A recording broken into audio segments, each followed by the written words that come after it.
নাতির মতো আদর পায়, যদিও সন্তান কিন্তু আদর পায় কার মতো? কথাটা অন্যরকম লাগলেও এটা বাস্তবতা।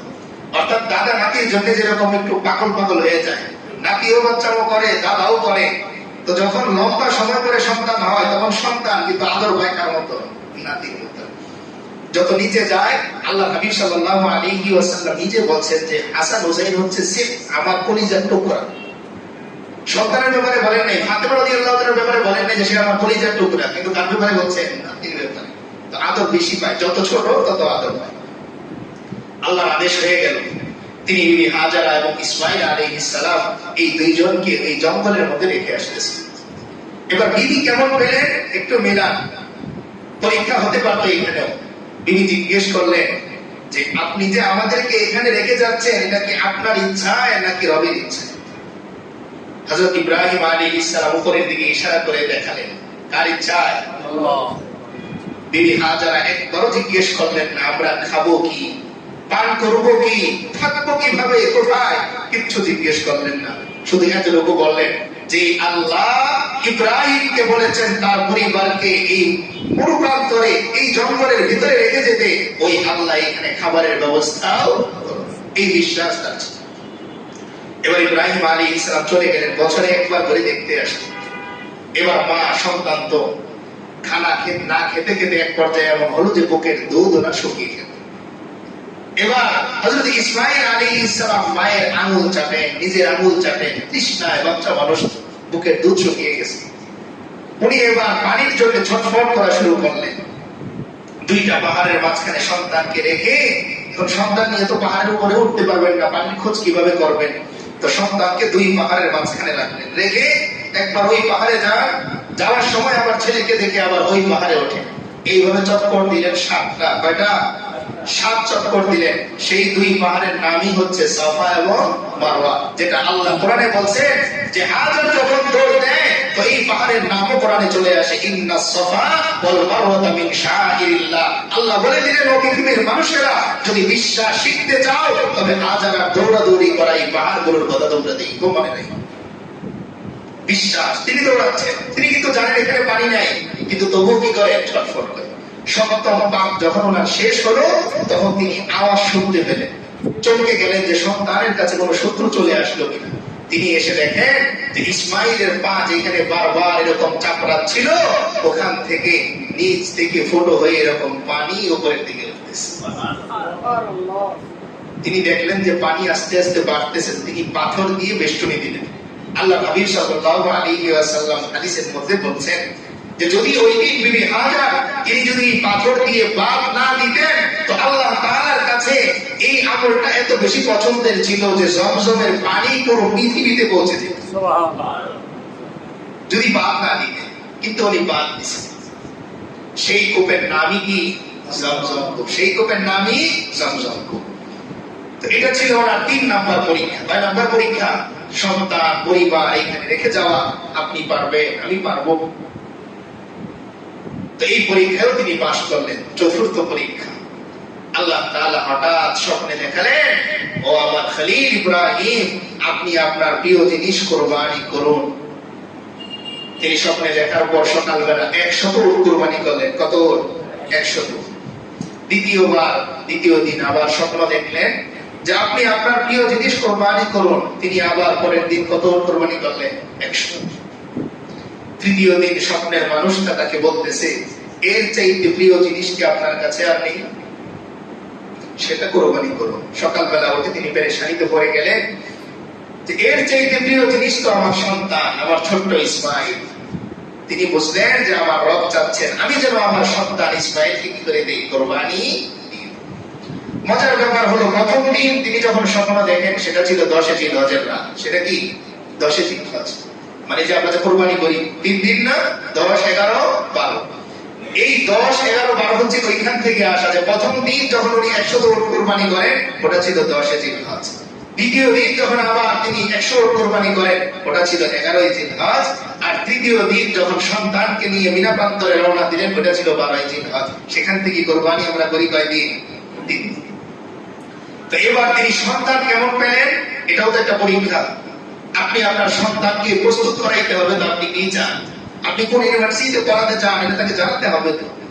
ইব্রাহিম আলাইহিস সালাম বললেন, ইয়া বুনাইয়া ইন্নী আরা ফিল মানামি আন্নী আযবাহুকা ফানজুর মাযা তারা। হযরত ইব্রাহিম আলাইহিস সালাম বছরে একবার করে সন্তানের সাথে দেখা করেন, যেই সন্তানটা বাবার আদর বঞ্চিত। বছরে একবার দেখা হয় এমন সন্তানকে বাবা এসে প্রস্তাব দিতেছেন, ইয়া বুনাইয়া, ও আমার ছোট ছেলে, ইন্নী আরা ফিল মানাম, আমি স্বপ্নে দেখেছি কি আযবাহুকা, আমি তোমাকে জবাই করতেছি, আমি তোমাকে ফানজুর মাযা তারা, দেখো চিন্তা করে তোমার সিদ্ধান্ত কি। কোন বাবা সন্তানকে এই কথা বলতে পারে যে আমি স্বপ্নে দেখেছি তোমাকে জবাই। এবার সন্তান কি জবাব দেয় শোনেন, ক্বালা ইয়া আবাতি ফাআল মা তুমার, সন্তান বলে, ইয়া আবাতি, ও আমার বাবা, ইফআল, আপনি করুন, মা তুমার, যা আপনাকে আদেশ দেয়া হয়েছে।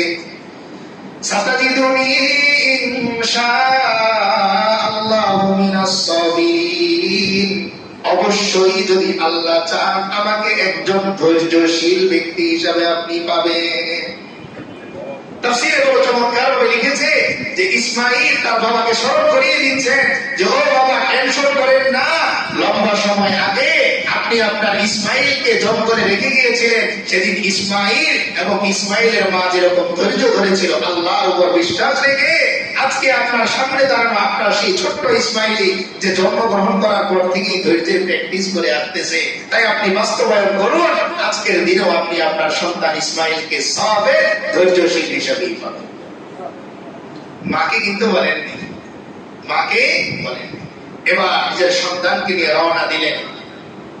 যখন হযরত ইব্রাহিম আলাইহিস সালাম ছেলেকে শোয়াবেন, তখন ইসমাঈল আলাইহিস সালাম বলতেছেন যে, বাবা, আপনার চোখটা একটু বেঁধে দিন। কি বলতেছেন? যে আপনার চোখটা একটু বেঁধে দিন।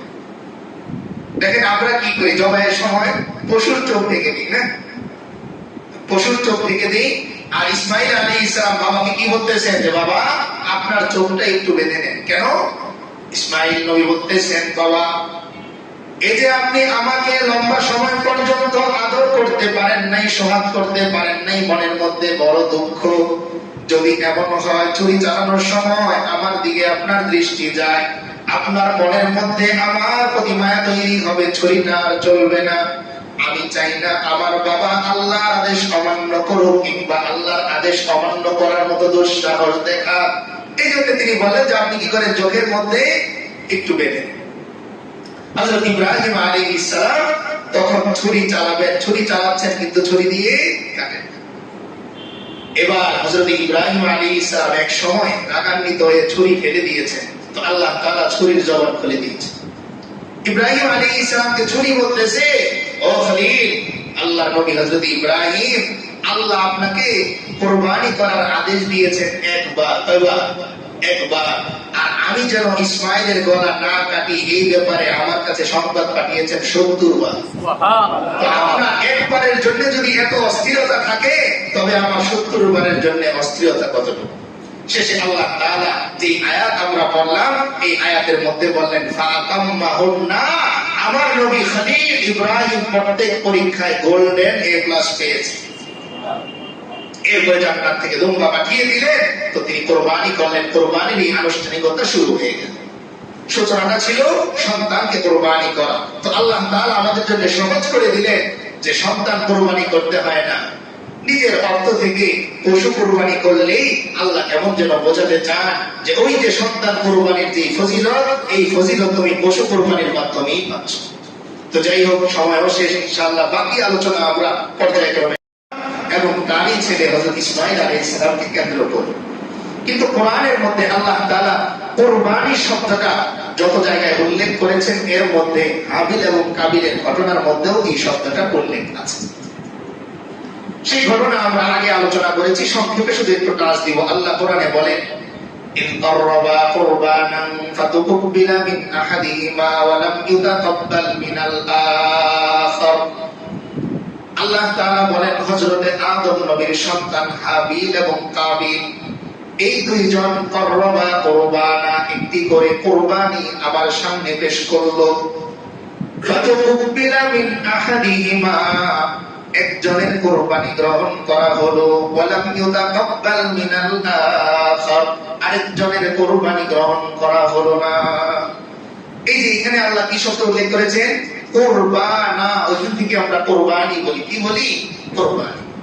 কুরবান শব্দের অর্থ হচ্ছে নৈকট্য লাভের আশায় কোনো কিছু পেশ করা। আল্লাহর সামনে নৈকট্য লাভের আশায়, আল্লাহর সাথে সম্পর্ক আরো গভীর করার আশায় আল্লাহর সামনে কোনো কিছু কি করা? পেশ করা। তো এই যে প্রথম যারা কুরবানি করলো, কুরবানের আবিধানিক অর্থে মূল ইতিহাস কাকে ঘিরে বললাম আমরা? হযরত ইব্রাহিম আলাইহিস সালাম এবং হযরত ইসমাঈল আলাইহিস সালামকে কেন্দ্র করে। কিন্তু এই যে প্রাথমিকভাবে যে আল্লাহ একটা ঘোষণা দিলেন কুরবানি শব্দে, এইখানে আমরা মেসেজ কি পাই? আল্লাহ বোঝাচ্ছেন যে বান্দা, তুমি কুরবানি করলেই কবুল হবে না, বরং কুরবানি করার জন্য শর্ত আছে। কুরবানি করার জন্য বিশাল বড় গরু আমি কিনলাম, কুরবানি হয়ে যাবে, আর শুধুমাত্র একটা ছাগলের মাধ্যমে, খাসির মাধ্যমে কুরবানি করলাম, হবে না, এরকম কিছু। সেইখানে মুফাসসিরিনে কেরাম এই কথা বলেছেন যে কুরবানি গৃহীত হয়েছিল হাবিলের। হাবিলের কারণ হিসেবে কি বলা হয়?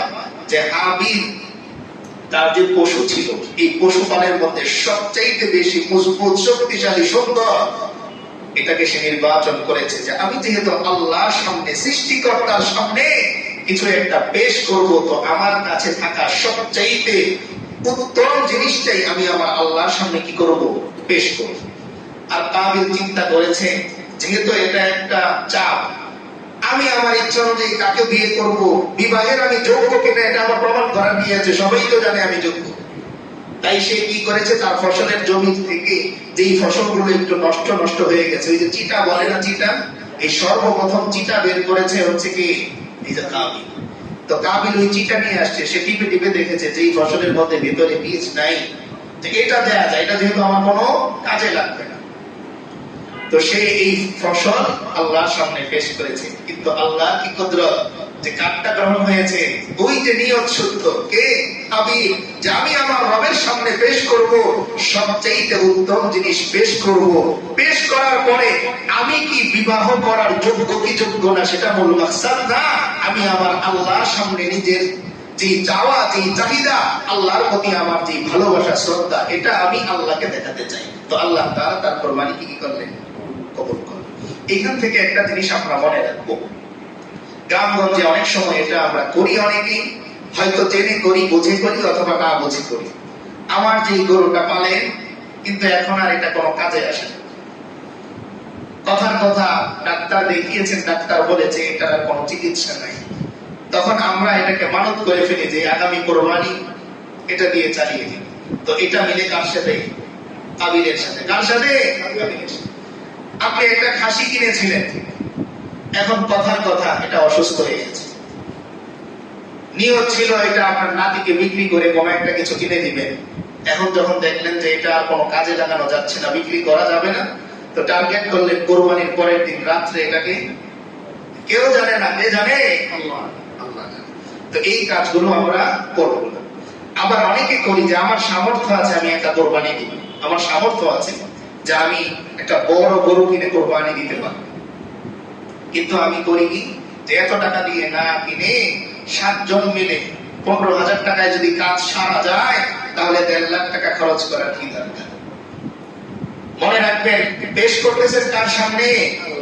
কার সামনে?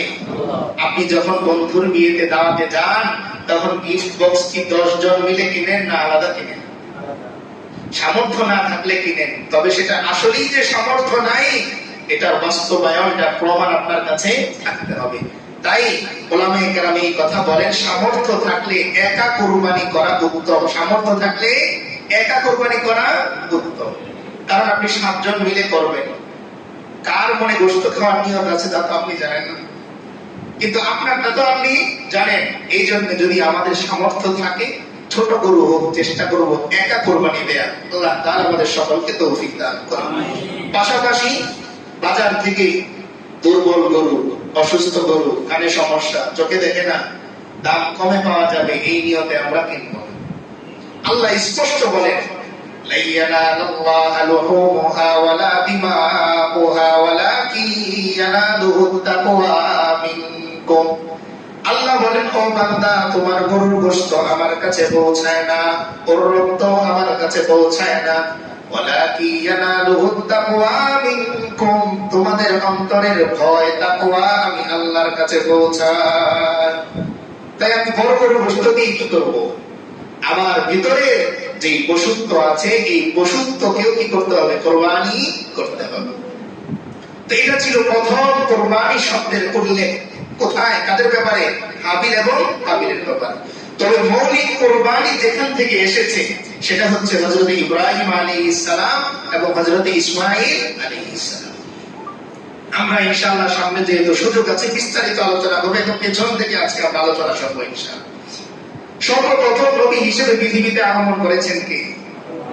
হযরত আদম আলাইহিস সালাম। সর্বপ্রথম নবী, সর্বপ্রথম মানুষ পৃথিবীতে আগমনকারী কে? হযরত আদম আলাইহিস সালাম। আদম আলাইহিস সালাম থেকে নিয়ে হযরত ইব্রাহিম নূহ আলাইহিস সালাম, এই দুই নবীর মাঝখানে গ্যাপ হচ্ছে 1200 বছর। কত বছর? 1200 বছর। হযরত আদম এবং হযরত নূহ আলাইহিস সালাম, এই দুইজনের মাঝখানে গ্যাপ কত সময়ে?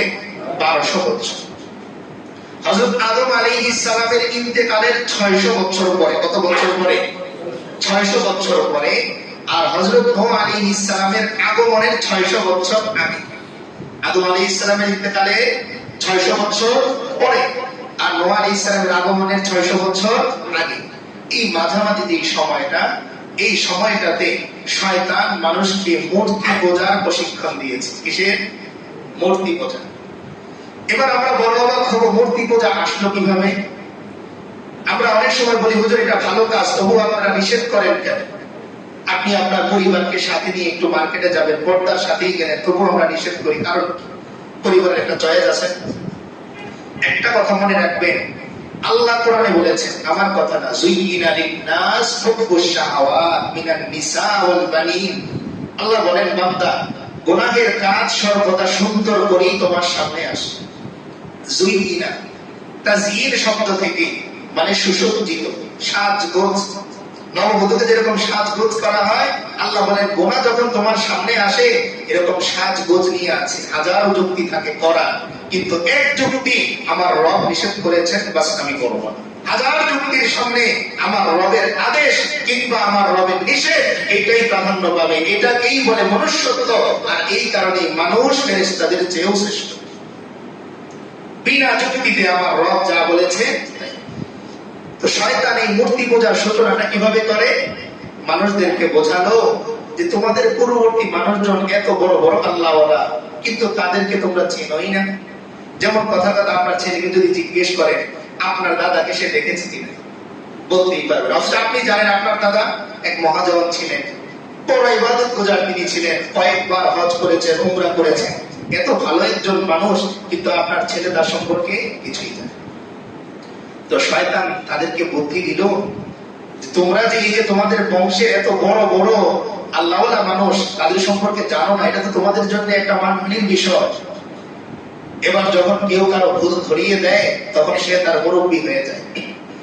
এজন্য আপনি যদি কারো মুরব্বী হতে চান, লিডার হতে চান, তাহলে সহজ হচ্ছে তার কি ধরিয়ে দেয়? ভুল ধরিয়ে দেন। যদি ভুল ধরিয়ে দিতে পারেন, তখন দেখবেন অটোমেটিক সে আপনাকে কি মানবে? লিডার মানবে, যে এই লোকের কাছে কিছু আছে, এই লোকের কাছে। তো শয়তান যখন তাদেরকে ভুল ধরিয়ে দিল, তখন তারা শয়তানকে জিজ্ঞেস করলো, তাহলে আমরা কি করতে পারি? তখন শয়তান তাদেরকে বুদ্ধি দিল যে তোমরা তাদের ছবি আর্ট করে রাখতে পারো। ছবি কি করতে পারো? আর্ট করে রাখতে পারো। শুরু হলো কি দিয়ে?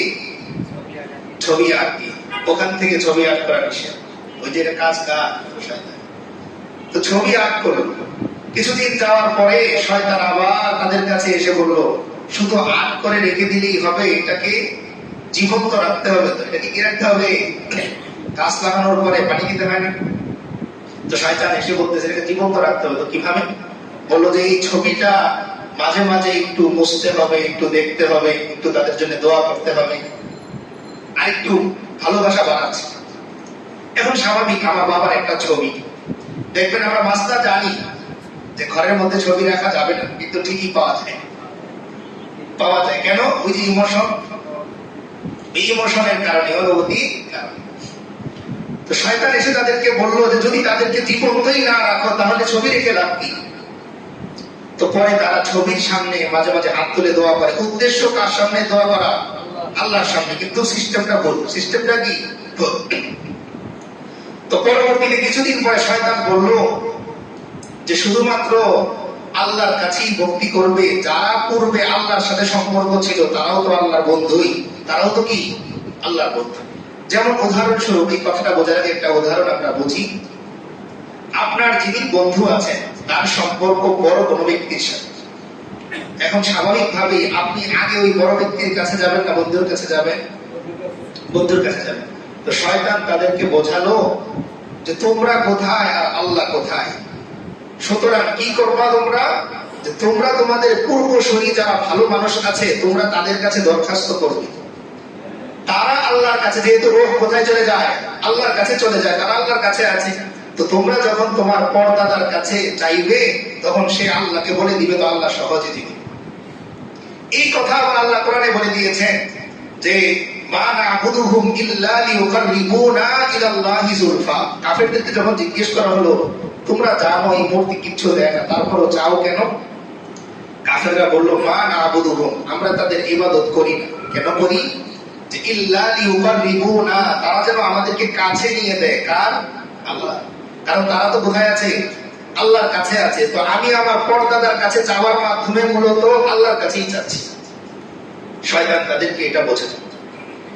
এখন মানুষ তো সহজে বিশ্বাসী। মানুষ কি সহজে বিশ্বাসী। যেমন কথার কথা, আজকে যদি এইখানে আপনার যাবতীয় সমস্ত জিনিস পাওয়া যায়, আপনি কষ্ট করে টঙ্গী বাজার যাবেন? কি দরকার এত কষ্ট করে জ্যাম ট্যাম ঠেলে যাওয়ার? যখন মানুষ দেখলো যে ঘরের মধ্যেই সরাসরি আল্লাহকে স্মরণ করার মতো মূর্তি আছে, তাহলে আর আমি দেখি না জানি না ওই স্রষ্টার কাছে যাবো কেন? ওর কাছেই চাই। আমি দেখে চাইতে শান্তি বেশি না? আপনার একটা অডিও জিনিস আপনি শুনতেছেন, এটার মধ্যে যতটুকু শান্তি আর চাইতে বেশি শান্তি ভিডিওটা দেখে। তো শয়তান যখন তাদেরকে এটা বোঝাতে পেরেছে, এবার তারা কি করলো যে তাহলে সেই আদম আলাইহিস সালাম যে আল্লাহর কথা বলেছেন তাকে কোনোদিন আমরা দেখিও নাই, জানিও না কেমন তিনি, তো এর চেয়ে তো ভালো ঘরের মধ্যে যে মূর্তি আছে তাকে দেখে দেখে ইবাদত করা, তার কাছে যাও। এইভাবে মূর্তি পূজা শুরু হয়ে গেল। যাই হোক, একটা সময় দেখা গেল যে পৃথিবীর মধ্যে মোটামুটি 99% মানুষ মূর্তি পূজারই হয়ে গেছে।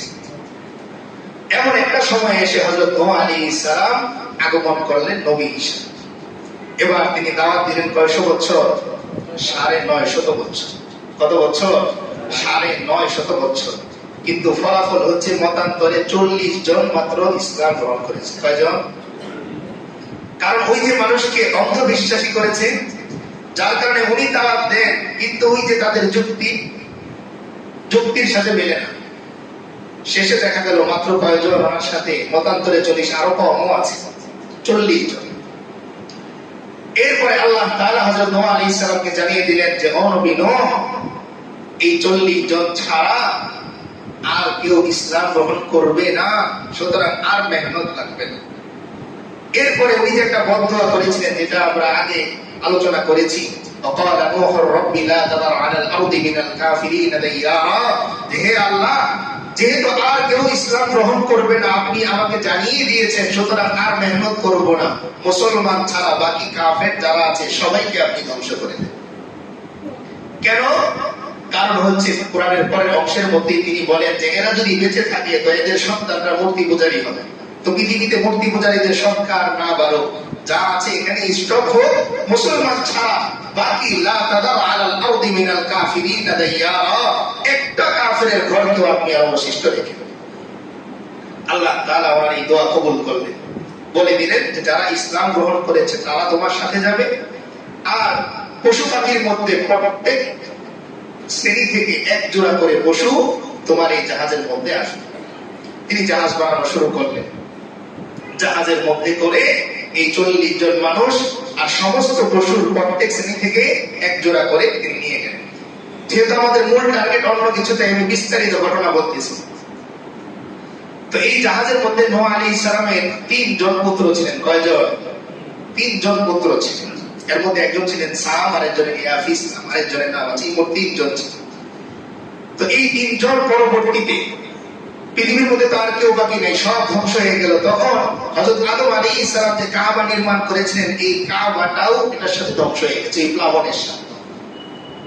তো এই তিনজন পরবর্তীতে নূহ আলাইহিস সালামের ছেলে যে তিনজন, এই তিনজন পরবর্তীতে যে বাবেল শহর আছে, কোন শহর? বাবেল শহর, ইরাকে বর্তমানে বেবিলিয়ন, যেটা না, ইরাকের বাবেল শহর তৎকালীন, এই জায়গায় গিয়ে তারা বসবাস শুরু করলেন। এবং সেইখানে তারা এক সময় যে বিশাল জায়গা নিয়ে ওনারা বসবাস শুরু করার পরে বংশবৃদ্ধি হলো, আস্তে আস্তে শহর হয়ে গেল বাবেল শহর। তো ওই ধারাবাহিকতার পরে কাবা তো আর নির্মাণ হয় নাই। তো আল্লাহ তাআলা কাবার নির্মাণ কাকে দিয়ে করবেন? তো নির্বাচন করলেন হযরত ইব্রাহিম আলাইহিস সালামকে। কাকে? হযরত ইব্রাহিম আলাইহিস সালাম। এখন প্রশ্ন হচ্ছে যে এত বড় কাজ আল্লাহ নিবেন, তো তাকে একটু টেস্ট করবেন না, ঈমানের জোর কেমন? দেখেন, আমরা যখন বড় কোনো প্রকল্পে হাত দিই তখন ইঞ্জিনিয়ার নির্বাচন করার ক্ষেত্রে কি করি? যাচাই বাছাই করি। তো আল্লাহ তাআলাও যে কাবা ঘর নির্মাণ করাবো আমি, তো পৃথিবীর মানুষের জন্য তার আদর্শগুলো সামনে আনতে হবে যে কেমন ব্যক্তির মাধ্যমে আমার ঘরের কাজ আমি করিয়েছি। নির্বাচন করলেন কাকে? হযরত ইব্রাহিম আলাইহিস সালাম। এবার তার আগমনটা কেমন পরীক্ষার ছিল? এক সময় ওই বাবেল শহরের নেতৃত্ব পেল নমরুদ। কে? নমরুদ। নমরুদ তখন হচ্ছে বাবেল শহরের নেতা। নমরুদ একদিন স্বপ্নে দেখতেছে যে একটা নবজাতক জন্মগ্রহণ করেছে, আর তার রাজত্ব তছনছ করে দিয়ে, তার আদর্শ তছনছ করে দিয়ে বাবেল শহরের রাজত্ব তার কাছে চলে গেছে। এবার নমরুদ পরের দিন মন্ত্রী পরিষদ থেকে ঘোষণা দিয়ে দিল, আজকে থেকে এই বাবেল শহরে কোন নবজাতক জন্মগ্রহণ করা হারাম, নিষেধ। সর্বপ্রথম এই যে জন্ম নিয়ন্ত্রণ, জন্ম সিলসিলা বন্ধ করা, এটার স্লোগান, এটার দাবিকার নমরুদের। যদিও আজকে আমরা মুসলমানরাও সেই স্লোগানের সাথে জড়িত। তো মনে রাখবেন, এই স্লোগান কার? নমরুদের। নমরুদ বলেছে যে বাবেল শহরে কোন সন্তান জন্মগ্রহণ করতে পারবে না। এটা ছিল জন্ম নিয়ন্ত্রণের প্রথম ধাপ, নমরুদের মাধ্যমে। ঘোষণা কার? নমরুদের মাধ্যমে। আচ্ছা, যাই হোক। তো এখন মজার ব্যাপার হলো যে এই সিদ্ধান্ত বাস্তবায়ন করার জন্য যিনি দায়িত্ব পেলেন তার নাম হচ্ছে আজার। তার নাম কি? অর্থাৎ তিনি কে? হযরত ইব্রাহিম আলাইহিস সালামের পিতা। আল্লাহ প্ল্যান করলেন যে নমরুদ, তুমি প্ল্যান করেছো আজরের মাধ্যমে এই বাবেল শহরে কোন সন্তান আসতে দিবে না। আমি প্ল্যান করলাম আজরের ঘরেই আমি সেই ইব্রাহিমকে নিয়ে আসবো। এবার আল্লাহর প্ল্যানই বাস্তবায়ন হলো। আজরের ঘরে কে আসলেন? নবী ইব্রাহিম আলাইহিস সালাম। লম্বা ঘটনা। তিনি আস্তে আস্তে এক পর্যায়ে যে আল্লাহকে খোঁজা শুরু করলেন, তালাশ করা শুরু করলেন। কেমন একটা পরিস্থিতি চিন্তা করেন, বাবা নিজে মূর্তি তৈরি করেন, মূর্তির ব্যবসা করেন। আমাদের সমাজে সন্তানদের প্রাথমিক শিক্ষাটা শুরু হয় ঘরে। শুধু আমাদের সমাজে না, সব সমাজেই ছিল। প্রাথমিক শিক্ষাটা কোথেকে আসে? ঘর থেকে। কিন্তু ইব্রাহিম আলাইহিস সালামের প্রতিকূল পরিবেশে বড় হলেন যে বাবা নিজে মূর্তি ব্যবসা করেন। শুধু পূজা করেন না, কি করেন? ব্যবসা করেন। অর্থাৎ ইব্রাহিম আলাইহিস সালাম যেখানে ঘুমান, মাথার পিছনে মূর্তি, পায়ের সামনে মূর্তি, ডানে মূর্তি, বামে মূর্তি। মূর্তির ভেতরে থেকে তিনি খোঁজেন কাকে? স্রষ্টাকে খোঁজেন। স্ট্রাগলটা চিন্তা করেন, যুদ্ধটা চিন্তা করেন, লড়াই কাকে বলে। থাকেন মূর্তির ঘরে, খোঁজেন কাকে? এখন মনে করেন, উদাহরণস্বরূপ কেউ যদি ডাস্টবিনে যে আতরের কান খোঁজে, কতটা কঠিন তার আতরের কান পর্যন্ত বসতে। সে তো আশপাশে দুর্গন্ধের মধ্যে আছে। তো নবী ইব্রাহিম আলাইহিস সালাম আছেন মূর্তির দুর্গন্ধের মধ্যে, কিন্তু এই দুর্গন্ধকে টপকে তিনি স্রষ্টার কান খুঁজতে লাগলেন। এক সময় যে বাবাকে প্রশ্ন করতে লাগলেন, আমাদের স্রষ্টাকে? আজর উত্তর দিলেন, এই যে তোমার ঘরে যারা আছে তারা। তখন তিনি প্রশ্ন করা শুরু করলেন যে আমার ঘরে যারা আছে তারা কথা বলে না, আমার অভিযোগ শোনে না, তাদের মধ্যে নড়াচড়া নাই, একটা মাছি বসলেও দাঁড়াতে পারে না, এরা আমার স্রষ্টা হয় কিভাবে? তখন ওই যে কোরআনে আল্লাহ তাআলা একে একে বলছেন, ফালাম্মা জান্না আলাইহিল লাইলু রাআ কাওকাবা ক্বালা হাযা রাব্বি। রাতকে দেখে বললেন এটা আমার সৃষ্টিকর্তা, বাদ দিলেন। সূর্যকে দেখলেন, বললেন সৃষ্টিকর্তা, বাদ দিলেন। চন্দ্রকে দেখলেন, বললেন সৃষ্টিকর্তা, বাদ দিলেন। শেষে যে তিনি বললেন যে রব্বি, আমার রব যিনি হুয়া আকবারু মিন কুল্লি শাই, তিনি সব কিছুর চাইতে বড়, তিনি কখনো অস্ত যেতে পারেন না, তিনি রবের দিশা দেবেন। তো এই ইব্রাহিম আলাইহিস সালাম, আমি সব ঘটনা সংক্ষেপ করতেছি যেহেতু আমাদের মূল উদ্দেশ্য শুধু ঘটনা না, কোরবানির দিকে যাওয়া। তো ইব্রাহিম আলাইহিস সালাম যখন বিয়ে করলেন, লম্বা সময় পরে তার ঘরে আসলো কে? হযরতে ইসমাঈল আলাইহিস সালাম। তো এই ইসমাইল আলাইহিস সালাম সহ ওনার মা হাজারা, এই দুইজনের ব্যাপারে আল্লাহ তাআলা ওনার দ্বিতীয় পরীক্ষা, প্রথম পরীক্ষা ছিল মূর্তি ব্যবসায়ীর ঘরে থেকে আল্লাহকে খুঁজে পাওয়া। দ্বিতীয় পরীক্ষা আল্লাহ তাআলা বললেন যে তোমার সন্তান ইসমাইল এবং তোমার বিবি হাজারা এই দুইজনকে রেখে আসতে হবে বর্তমান সৌদি আরবে, এখন কাবা ঘর যেখানে আছে এই এলাকায়। তখন এই এলাকার পরিস্থিতিটা কি তাফসীরের কিতাবের মধ্যে মুফাসসিরগণ লেখেন যে ওই এলাকার মধ্যে মানুষ তো বাস করতোই না, কোনো পশু পাখিও বাস করত না। আপনারা একটা থিওরি হয়তো জানেন যে বর্তমান সময়ে এসে পানি যখন তালাশ করা হয়, তো পানি তালাশ করার অন্যতম একটা মাধ্যম হচ্ছে যে আশপাশে কোনো পশু পাখি আছে। যদি পশু পাখি থাকে তাহলে নিশ্চিত 100% এখানে কি আছে, পানি আছে। এজন্য পাখি দেখে আগে পানির খোঁজ করা হতো, কারণ পাখি পানি ছাড়া থাকে না। তো ওই শহরের অবস্থা বর্তমান সৌদি, এখানে এখন লক্ষ লক্ষ মানুষ জমায়েত হয়, ওই সময় এক সময় কি থাকতো না, ওইখানে কোনো পাখিও ছিল। কিন্তু ইব্রাহিম আলাইহিস সালামের উপর আদেশ হয়ে গেল কি করতে হবে, নিজের আদরের সন্তান বহুদিন পরে হয়েছে, যার সন্তানটা 20 বছর 25 বছর পরে